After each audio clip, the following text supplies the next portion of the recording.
विलासजी, हं, मी ह्यांच्या प्रश्नाचे उत्तर देतो. हं. पण त्याच्याबद्दल सगळ्यात फार महत्वाचं असं आहे, की जर माझ्या घरी आज चोरी झाली आणि चोरी झाल्यानंतर मला त्याच्यानंतर लक्षात आलं, की माझ्या घरी चोरी झाली, त्याच वेळेला मी त्याच्याबद्दलची शहानिशा करणार ना. हां.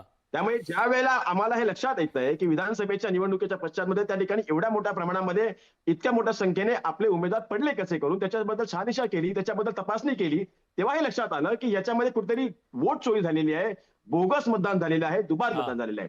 आणि हं, या सगळ्याच्या शहानिशा केल्यावरती लक्षात येतं, की हे झालेलं आहे. हं, आणि हे जर मी फक्त राज ठाकरे म्हणतात, तो गोष्ट वेगळी होती. राहुल गांधी म्हणाले, आदित्य ठाकरे म्हणाले, शरद पवार साहेब म्हणाले, त्याच्यानंतर राज ठाकरे साहेब म्हणाले आणि हे सगळीकडे दाखवलं ना, हे सिद्ध हं, झालं ना.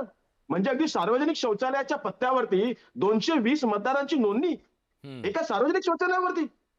नवी मुंबईच्या महानगरपालिकेच्या आयुक्तांच्या निवासस्थानावरती 100, 150, 120 लोकांच्या मतदारांची नोंदणी. हं, मग या सगळ्या प्रकारावरती जर ते म्हणत असतील, की नाही पवारसाहेब म्हणाले 2013 मध्ये, की इथे मतदान करा, तिथे मतदान करा. ही लोक जे माथाडी कामगार इथे येतात, त्या ठिकाणी कामानिमित्त येतात, त्यांच्या उदरनिर्वाहासाठी येतात, ते इथे राहतात, त्या ठिकाणी एखादा नगरपालिकेचं त्या ठिकाणी त्यांचं वोटिंग असेल ते करतात, पण त्यानंतर पुन्हा तिकडे गेल्यानंतर त्यांचं इथलं रद्द झालं, की ते तिकडे जाऊन करतात. हं, पण बोगस मतदान नव्हतं ना. हं. काही दिवसापूर्वी रोहित पवारांनी त्या ठिकाणी आमदार रोहितदादा पवार यांनी त्या ठिकाणी आमच्या पक्ष कार्यालयामध्ये एक प्रेस कॉन्फरन्स घेतली आणि या प्रेस कॉन्फरन्सच्या माध्यमातून केशवजी एक अशा काही साईट्स आहेत, म्हणजे अशा काही साईट्स उपलब्ध होत्या, अवेलेबल्स आहेत, ज्या अचानकपणे कशा काय आल्या हे कळत नाही मला, पण त्या साईट्सवरती तुम्ही तुमचं आधार कार्ड तुम्ही काढू शकता. हं. आणि त्या आधार कार्ड त्यांनी डोनाल्ड ट्रम्प त्यांचं काढून दाखवलं. ही गोष्ट वेगळी आहे, की भारतीय जनता पक्षाच्या पोटामध्ये दुखला आणि त्यांनी रोहित पवारांवरती गुन्हा दाखल केला.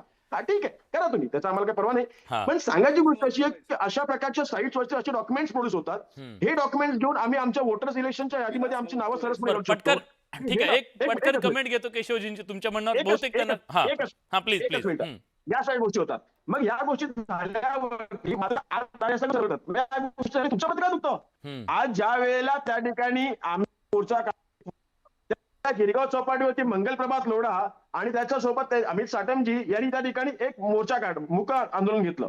मग आम्ही इलेक्शन कमिशनला प्रश्न विचारला ना, आम्हाला अधिकार आहे. मग भारतीय जनता पार्टी कसं उत्तर देतं? Bharatiya Janata party election commission आहे का? नाही ना. म्हणजे सांगायची गोष्ट अशी आहे, की मी पुन्हा येईन, मी पुन्हा येईन, मी पुन्हा हां. येईन, पण मी वोट चोरी करून येईन हे सांगितलं नव्हतं. हे आमच्या आता लक्षात आलं, की मी पुन्हा कसा येणार, तर मी वोट चोरी करून येणार होतो. मी बरं पुन्हा येणार, पटकन पण मी उत्तर वोट घेतो चोरी करून कारण येणार तिकडे होतो. डॉक्टर राज वाघमारेंकडे मला जायचंय. पटकन उत्तर घेतो. हां, केशवजी. विलास, नाही नाही, अगदी पटपट 2-3 मुद्दे मांडतो मी. पहिला मुद्दा राज ठाकरेंनी आज सांगितलं. राज ठाकरेंची मागची राज ठाकरेंचं स्वतःचं आणि राज ठाकरेंच्या कॅन्डिडेटची 2 उदाहरणं पटकन देतो आणि मग राज ठाकरेंच्या आजच्या विधानात किती विश्वास ठेवायचा. राज ठाकरे 6 महिन्यापूर्वी जानेवारीत त्यांचं भाषण आहे, त्या भाषणात ते असं म्हणाले की कल्याणला त्यांचा जो आमदार उमेदवार पडला, ते म्हणाले की त्या गावातनं त्याला एकही मत पडलं नाही. ते 1400 मतदानाचं गाव आहे, ते सगळी मतं पूर्वी पाटलांना पडायची. यावेळी त्यांना एकही सिंगल मत त्यांना पडलं नाही. असं कसं झालं? हं, हे जाहीर सभेतलं राज ठाकरेंचं भाषण आहे. दुसऱ्या दिवशी कदाचित तुमच्या चॅनलने ते खरं खोटं केलं असेल, त्या गावामध्ये सर्वाधिक मतं ही त्या राज ठाकरेंच्या उमेदवारालाच पडली होती. जो आमदार तिथला पडला त्यालाच ती मतं पडली होती. हं. त्यामुळे राज ठाकरेंचं विधान आणि वस्तुस्थिती हा एक मुद्दा. दुसरा मुद्दा पटकन हां. याच लोकसभेच्या वेळी हं. विधानसभेच्या वेळी दहिसर मधला मनसेचा एक उमेदवार असं म्हणाला की माझ्या बूथवर मला सुद्धा मतदान नाही मिळालेलं, त्यामुळे या माझ्या घरातली 4 मतं ती पण मला पडणार नाहीत का? प्रत्यक्षामध्ये आणि सगळं संशयाचं वातावरण, लगेच सगळे तुटून पडले, बघा बघा बघा मत चोरी वगैरे वगैरे. वस्तुस्थिती अशी होती की त्या बूथवरती त्याला 53 मतं होती. एक प्रकारे खोटं नॅरेटिव्ह पसरवण्याचा जो प्रयत्न.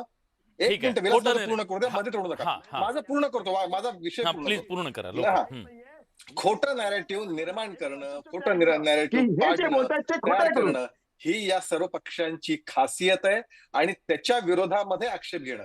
मतदार विरोध झाल्या पाहिजेत, पण त्यासाठी तुम्ही काहीतरी ठोस करा ना. ते करायलाच तयार नाहीयेत.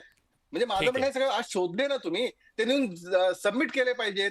ते सादर ते करायचं नाही. नाही, नुसतं नाही, नाही. दाखवायचं. केशवजी, होत नाही ना ते. केशवजीला सांगा, केशवजी, हे सगळं submission झालंय. मी Election थांबवतो commission तुम्हाला. meeting ला केशवजी, झालंय. तुम्हाला Election राग commission यायचं काही meeting ला कारण झालंय. नाहीये. पण त्यावेळी Election commission राहुल उत्तर द्यायला गांधीला तयार नाही. सांगितलं का नाही दिलं राहुल गांधींनी affidavit? Keshavji, Election Keshavji, commission उत्तर मी द्यायला दोघांना तयार थांबवतो. नाही. मला बाकी पाहुण्यांकडे जायचंय. केल्याशिवाय अहो, आणि केशवजी, तुम्हाला राग Election यायचं काही commission कारण उत्तर नाहीये. केलीच बोगस पाहिजे. नाव रद्द करणं हे होत नाही. जाहीर सभांमध्ये भाषण करून तुमचं इलेक्शन अशा पद्धतीने बर बर नावं बर delete बर होत ठीक आहे. नसतात. तुमचा मुद्दा याची कळला माहिती केशवजी. तुम्हाला असली पाहिजे. केशवजी, तुमचा मुद्दा कळला. खरं तर तुम्हाला राग एवढा यायचं कारण नाही, तुमच्यापेक्षा जास्त राग डॉक्टर राजू वाघमारेने यायला पाहिजे.